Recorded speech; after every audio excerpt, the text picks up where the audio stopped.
Viewers, I'm doctor Kola. ముఖ్యంగా DEECET సంబంధించి విద్యార్థులు చాలా అనుమానాలు వ్యక్తం చేస్తూ మెసేజ్ చేయడం జరుగుతుంది. సో వారి కోసం ఈ సెషన్‌లో I try to clarify your doubts. ముఖ్యంగా డీసెట్ అప్లై చేయాలి అంటే ప్రతి ఒక్కరు కూడా సెప్టెంబర్ 1 వరకి 17 ఇయర్స్ కంప్లీట్ కావాలి. 17 ఇయర్స్ నిండితేనే మీరు అప్లై చేయొచ్చు. ఇంటర్మీడియేట్ అయిపోయి ఒక్కరోజు తక్కువ ఉన్నా కూడా మీరు అప్లై చేయడానికి వీల్లేదు. ఇబ్బంది ఆన్‌లైన్‌లో తీసుకో. ఫస్ట్ సెప్టెంబర్ 2026 వరకు మీకు 17 ఇయర్స్ కంప్లీట్ కావాలి. కొందరు విద్యార్థులు అడుగుతున్నారు ఏంటంటే, సార్ నేను పీజీ అయిపోయింది, బీఎడ్ అయిపోయింది, అన్నీ అయిపోయినాయి అని అడుగుతున్నారు. అప్పర్ ఏజ్ లిమిట్ లేదు. సో పైన ఏజ్ లిమిట్ లేదు, ఎవరైనా అప్లై చేయొచ్చు. ఓకే, ఇది రెండవది. మూడవది వచ్చేసి ఇంకొక డౌట్ చాలామంది విద్యార్థులు అడుగుతున్నారంటే, ఇంటర్మీడియట్ సెకండ్ ఇయర్ చదువుతున్నాం సార్, మీరు అప్లై చేయొచ్చు. డెఫినెట్లీ మీరందరూ కూడా అప్లై చేయొచ్చు. ఏంటంటే మీరు అప్లై చేసిన మీరు అప్లికేషన్ నింపేటప్పుడు అపియరింగ్ అని కొట్టాలి. మీ యొక్క ఆన్‌లైన్ అప్లికేషన్‌లో ఏమంటాం, ఇంటర్మీడియట్ అపియరింగ్ అని కొట్టాలి. అయితే మీ సర్టిఫికేట్ వెరిఫికేషన్ వరకు, ఫర్ ఎగ్జాంపుల్ సర్టిఫికేట్ వెరిఫికేషన్ వచ్చేసి జూన్ 1 to 6 ఉంది. అప్పటి వరకు మీ రిజల్ట్స్ వస్తాయి, షార్ట్ మెమో కూడా వస్తాయి. సో మీరు అప్లై చేయొచ్చు. ఫైనల్ ఎగ్జామ్స్ రాస్తున్న ఇంటర్మీడియట్ సెకండ్ ఇయర్ రాస్తున్న వాళ్ళు కూడా అప్లై చేయొచ్చు.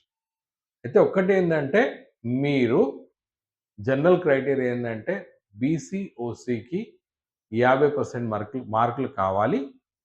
SC, ST, physical handicapped 45%.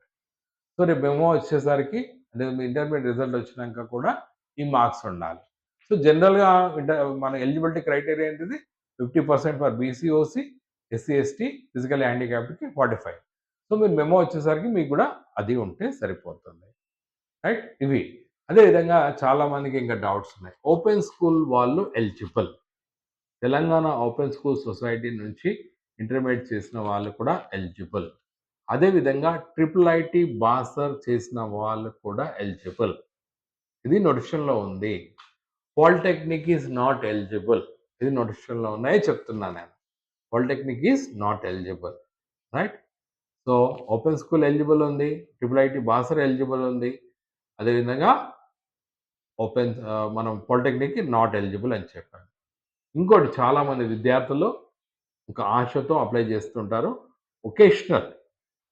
Vocational కూడా ఎలిజిబిలిటీ ఏముండదంటే, గౌరవ హైకోర్టులో దీనికి సంబంధించిన కేసు పెండింగ్ ఉంది కాబట్టి మీ యొక్క ఫామ్ తీసుకుంటారు, ఎగ్జామినేషన్ రాస్తారు మీరు.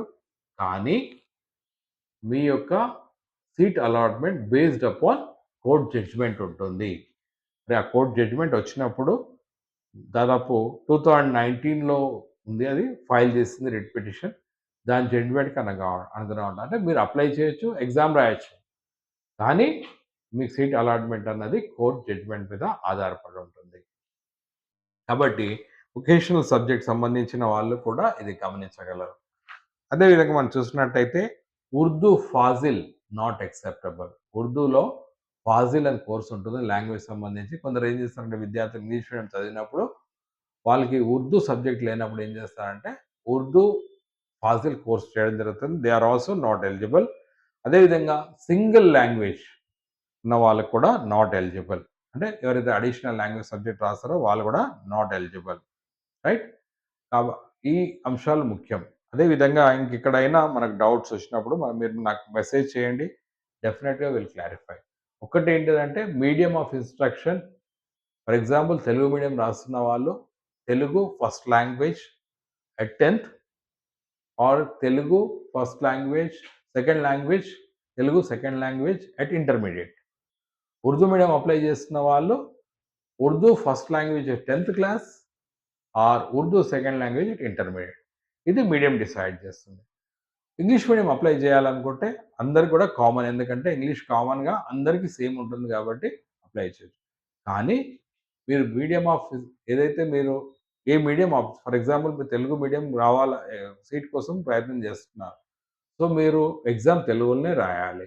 ఉర్దూ మీడియం అంటే ఉర్దూ మీడియం ఆప్ట్ చేయాలి. ఇంగ్లీష్ మీడియం సీట్ కావాలనుకున్నప్పుడు మీరు ఎగ్జామినేషన్ ఇంగ్లీష్ మీడియం పేపర్‌కి ఆప్ట్ చేస్తేనే మీరు ఇంగ్లీష్ మీడియంకి ఆప్ట్ చేయొచ్చు. అదేవిధంగా diploma in pre primary education DPSC course ఉంది గదా! దానికి only English medium candidates eligible. కాబట్టి ఇవన్నీ దృష్టిలో పెట్టుకొని మీరు అందరూ కూడా ఎక్కడన్నా ప్రాబ్లమ్ వచ్చినప్పుడు తప్పులు పోతే మీరు క్లారిఫై చేసుకోండి మెసేజ్ చేసి. ఎడిట్ ఆప్షన్ కాలం అంటే అందరూ గూడా కరెక్ట్‌గా నింపుతారు అని చెప్పలేం. ఒక్కోసారి కంప్యూటర్ ఆపరేటర్ మిస్టేక్స్ కూడా జరుగుతుంది. చాలా సార్లు గూడా దృష్టికి రావడం జరిగింది. అయితే మీకు ఏదైతే మార్చ్ 15 నుంచి ఏప్రిల్ 15 వరకు టైం ఉందో, దాని తర్వాత మనం తీసుకున్నట్టయితే ఆహ్, 17థ్ ఏప్రిల్ మరియు 18థ్ ఏప్రిల్ రోజు 2 రోజులు మీకు ఎడిట్ ఆప్షన్ ఉంటది. ఎక్కడైనా తప్పు పోతే మళ్ళీ చెక్ చేసుకోవచ్చు. ఇవన్నీ చెక్ చేసుకోవాలంటే మీ దగ్గర ఇంతకుముందు వీడియోలో చెప్పినట్టు మీ రిఫరెన్స్ ఐడీ నంబర్ ఉండాలి. మీరు ఫీజు కట్టిన రిఫరెన్స్ ఐడీ మీ దగ్గర దాచిపెట్టుకోండి. రైట్? ఎగ్జామ్ అయ్యేదాకా. Okay. Hope that this will be useful for you. ఇంకేమైనా డౌట్స్ ఉంటే message me on my site doctor Kola Kiran. I'm there to help you. Thank you. See you. Signing off doctor Kola.